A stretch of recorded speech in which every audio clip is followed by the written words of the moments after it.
Good morning friends.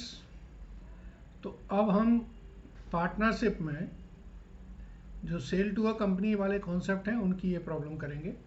एक बार पढ़ लें। S N T were carrying on business as equal partner.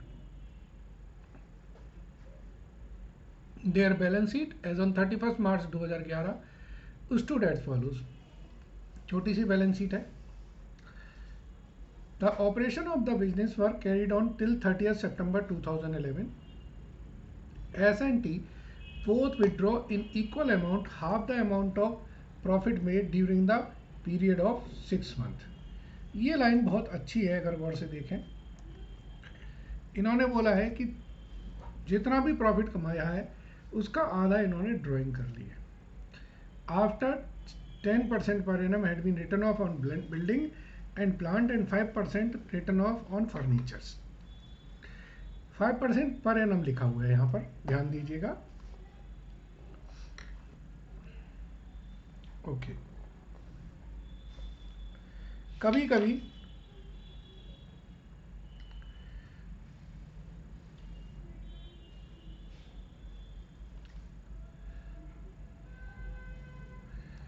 तो ये थोड़ा सा मिसप्रिंट है, 5% होना चाहिए इसे।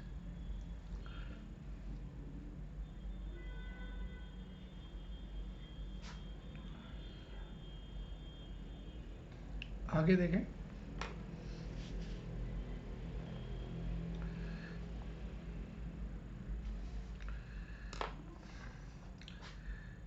During the current period of 6 months, creditor were reduced by 50,000.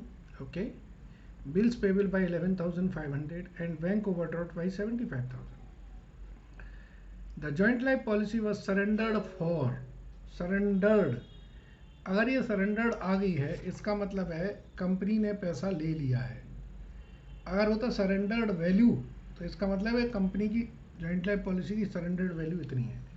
Question में सरेंडर्ड यानी कि पैसा ले लिया, तो बैलेंस शीट में फिर ये बैलेंस वैल्यूज नहीं आई। स्टॉक वाज वैल्यूड इतना, डेटर इतना on 30 September 2011। Other items remain the same as on 30 March. Okay. The on 30th September 2011 the firm sold the business to ST Limited. The value of goodwill was estimated at rupees 5,40,000 and remaining assets were valued at the balance sheet basis. The ST Limited paid the purchase concession in equity shares. तो friends, सबसे पहले हमें जब 30 सितंबर को business sell कर रहे हैं तो हमें 30 सितंबर की बैलेंस शीट चाहिए। सबसे पहली प्रायोरिटी हमारी 30 सितंबर की बैलेंस शीट बनाने के लिए रहेगा। उसके बाद का काम बहुत सिंपल रह जाता है। तो हम बनाएंगे बैलेंस शीट एज ऑन 30 सितंबर।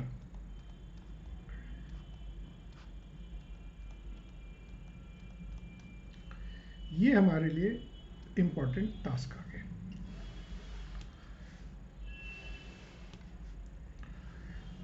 हमें क्वेश्चन में बैलेंस शीट के जितने भी एडजस्टमेंट हैं वो बता दिए हैं कि इसकी वैल्यू ये है और इसकी वैल्यू ये है, तो उनके एडजस्टमेंट करके आप लिख दें।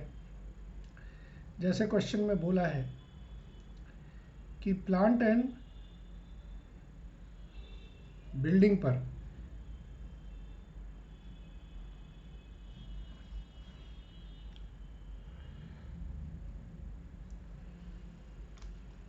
10% लगाना है और फर्नीचर पे 5% पर एनम करना है। मैंने डिलीट कर दिया था, मुझे लगा नहीं होना चाहिए, बट 5% पर एनम ही है। तो अब इसको करें।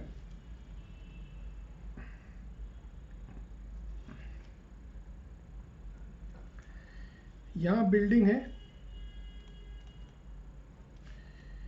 9,10,000 की, डेप्रीसिएशन 10%, 6 मंथ 45,500। प्लांट है 1,72,000 का, डेप्रीसिएशन 10%, 6 मंथ 8,625। फर्नीचर है 75,000 का, डेप्रीसिएशन 5%, 6 मंथ 1875। ये तीनों वैल्यूज हम लिख लेंगे। तो ये आएगी 8,64,500, 163,875, 73,125। आगे बढ़े। अब इन्होंने बोला है कि जो क्रेडिटर हैं वो 50,000 से रिड्यूस हो गए हैं। तो क्रेडिटर हमारे अब बचे हैं 2,77,500 के। बिल्स पेबल हमारे कितने के हो गए? पहले 62,500 के थे, अब 11,500 से कम हो गए, तो 51,000 के। और जो बैंक ओवरड्राफ्ट है पहले 1,50,000 का था, अब कितने से कम हो गया है? 75,000 से। इसका मतलब है बैंक ओवरड्राफ्ट अब सिर्फ 75,000 का बचा है। चलिए आगे बढ़े। स्टॉक हमारा हो रहा है 3,17,000 का। स्टॉक लिखेंगे हम 3,17,000 और डेटर की वैल्यू आ रही है 3,25,000। इसका टोटल करेंगे 17,43,500। यहाँ पर बचे हम कैपिटल अकाउंट एस और टी के, वो आने हैं, तो बैलेंस शीट हमारी कंप्लीट हो जाएगी। चलिए अब हम एक पार्टनर्स कैपिटल अकाउंट बना दें।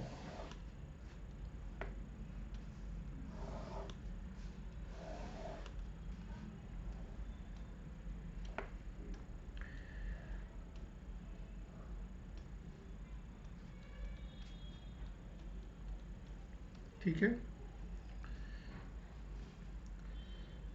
कैपिटल अकाउंट है एस और टी के 6,40,000 और 6,60,000।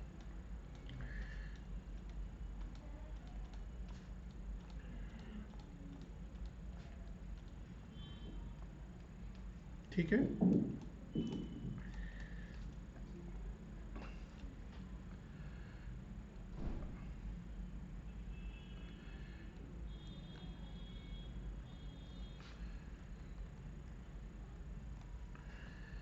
इसके बाद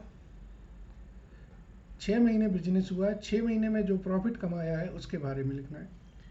तो हमें यहाँ पे लिखना है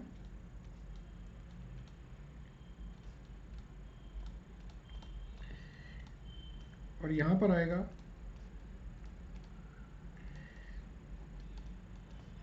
जो 6 महीने में ड्राइंग्स हुई है। थोड़ा सा एक कॉन्सेप्ट हम लिख लें। क्वेश्चन में गिवन है कि जो ड्राइंग्स हैं वो है 1/2 ऑफ प्रॉफिट अर्नड। सो अगर प्रॉफिट अर्नड हम मान लेते हैं अगर 100x है, तो ड्राइंग कितनी होगी? ड्राइंग होगी 50x। तो प्रॉफिट आफ्टर ड्राइंग जो होगा वो 50x होगा। दैट इज अगर मुझे प्रॉफिट बिफोर ड्राइंग निकालना है तो वो क्या होगा? प्रॉफिट आफ्टर ड्राइंग का जस्ट डबल। ठीक है, और प्रॉफिट निकालने के लिए हमें सिंगल एंट्री का कैपिटल कॉन्सेप्ट अप्लाई करना पड़ेगा। बस ये इसका एक इम्पॉर्टेंट पार्ट है, सिंगल एंट्री अप्लाई करनी पड़ेगी। क्या मतलब? कैपिटल कितनी है 30 सितंबर को? देखिए टोटल एसेट्स हमारी हैं 17,43,500 और उसमें से जो लाइबिलिटीज़ बन रही हैं वो बन रही हैं 4,03,500। तो जो कैपिटल मेरी 30 सितंबर को बन रही है वो 13,40,000 हो रही है। इसमें से कैपिटल ऑन 31 मार्च अगर हम देखें तो देखें दोनों का टोटल कितना था, 13 लाख रुपए।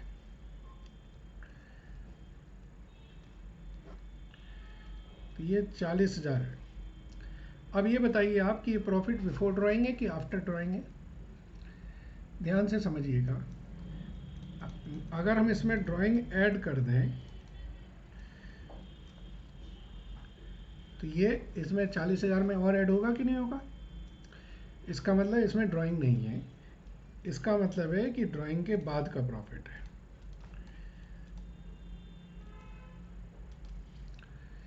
तो प्रॉफिट बिफोर ड्राइंग अगर निकालना है तो इसका जस्ट डबल कर दें तो निकल आएगा। तो ये 40,000 आपका प्रॉफिट हो गया और उसका आधा 20,000 हमारी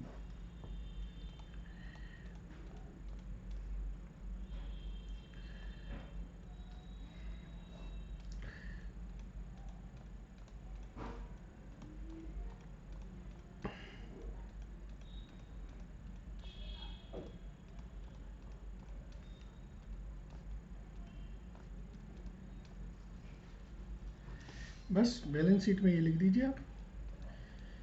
6,60,000 की ये कैपिटल है, 6,80,000 की इनकी कैपिटल है। आ गई बैलेंस शीट टैली हो गई। ये 30 सितंबर 2011 की आपकी बैलेंस शीट बन गई। अब 30 सितंबर की इस बैलेंस शीट को आपने बेच देना है। किसको बेचना है, एसटी लिमिटेड को। कितने में बेचना है, जो फिगर चाहिए बता देते हैं। पढ़िए क्वेश्चन में क्या लिखा है, सबसे नीचे वाला para. On 30th September 2011, the firm sold its business to ST Limited. The value of goodwill was estimated at rupees इतना and the remaining assets are on the basis of balance sheet. तो सिर्फ balance sheet में जो value दी है उसमें आपने सिर्फ और सिर्फ गुडविल की वैल्यू को लिख देना है। तो सेलिंग कंपनी की बुक्स में अब हमें बैलेंस शीट हमारी है जिस दिन को हमने जिस बिजनेस को हमने सेल किया है। सेलिंग कंपनी की बुक्स में एक हमारा बनेगा रियलाइजेशन अकाउंट,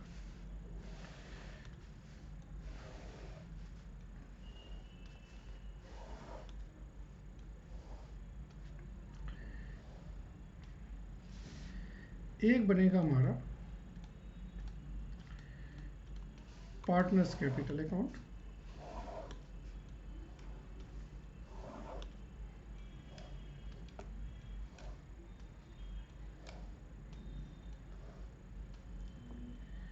एक जो कंपनी ने बिजनेस खरीदा उसका अकाउंट,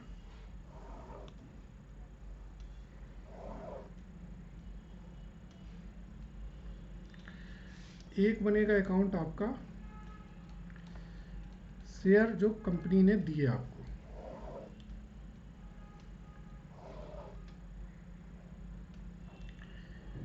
और एक वर्किंग नोट बनेगा आपका। ठीक है। सबसे पहले जब बिजनेस हम सेल करते हैं तो हम क्या करते हैं, पूरी एसेट्स और लायबिलिटीज को अलग अलग जगह ट्रांसफ़र कर देते हैं। ठीक है। तो सबसे पहले हम रियलाइजेशन अकाउंट और पार्टनर्स कैपिटल में पूरी बैलेंस शीट ट्रांसफ़र करेंगे। पिछले पेज पे आपको दे रखी है balance sheet.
Balance brought down कितना आएगा, पार्टनर्स कैपिटल का बैलेंस जरा निकालें,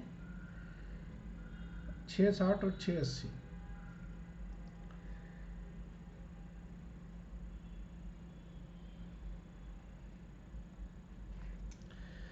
ये आया 660 680। ठीक है, अब हम देखें कि बिजनेस कितने पे गया है। तो जो टोटल एसेट्स थी 17,43,500 की थी। कंपनी ने कहा कि हम सिर्फ गुडविल की वैल्यूएशन 5,40,000 और ऐड करेंगे, बाकी जो आपकी लाइबिलिटीज़ हैं हम एज इट इज़ ले लेंगे। तो लाइबिलिटीज़ थी 4,03,500 की। तो जो परचेज कंसीडरेशन हुई वो 18,80,000 हुई। तो हम क्या लिखेंगे, बाय एसटी लिमिटेड 18,80,000। तो एसटी के लिमिटेड लिखेगा टू रियलाइजेशन 18,80,000। फिर एसटी लिमिटेड इस परचेज कंसीडरेशन में अपनी कंपनी में शेयर दे देगा, वो हमें मिले। तो शेयर में लिखेंगे हम टू एसटी लिमिटेड 18,80,000। बस रियलाइजेशन में और कोई चेंज होना नहीं है। तो यहाँ पर टोटल आएगा 22,83,500, 22,83,500। जो गुडविल का पैसा है वही हमारा रियलाइजेशन का प्रॉफिट होगा। 2,70,000 2,70,000 ये प्रॉफिट हम ट्रांसफ़र कर देंगे।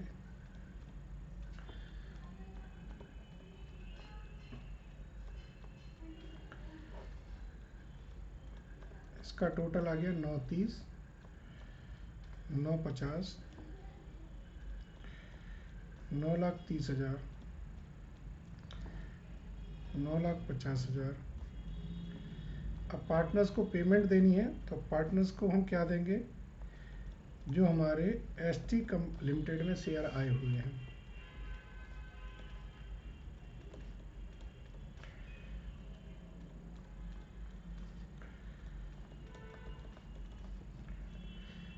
अब गौर से देखिए, ये पूरा आपका टैली हो जाएगा। जितना पैसा आया था उतना ही पार्टनर को आपने देना है।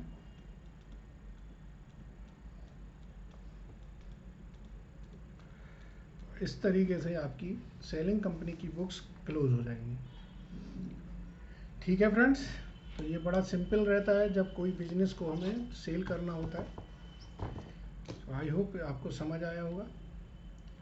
चलिए, थैंक यू वेरी मच।